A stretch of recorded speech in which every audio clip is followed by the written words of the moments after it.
We're ready now to begin working on our HTML code, but before we get deep into that, there's one more setting we need to take a look at. To show you this setting, I'm going to open the HTML5-template file.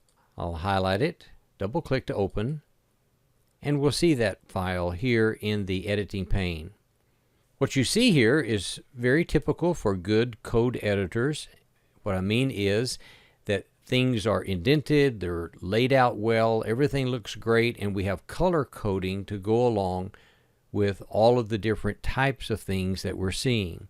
For instance, we see elements such as head, we see attributes such as charset, we see values such as UTF-8, but we see something on the screen that I don't like.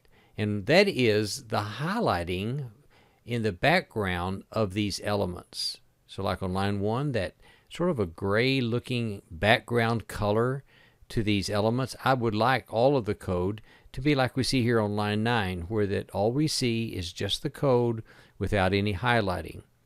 To fix that, it's very simple. We're just going to go once again to File and Settings. And in the Settings dialog box, we'll come down to HTML and select it. In the preview pane, we can see that these settings are going to cause us to see what we're seeing in the code editor window, which is the highlighting of the background behind these elements. Those are called tags, and I want to remove the background. But you see, I can't remove the background here.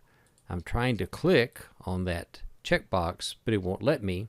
So what I have to do is I have to come down here to where it says use inherited attributes, and it gives me a link here to the language defaults. So I'll click that, and it takes me to the language defaults page just above where we were. We were right down here at HTML.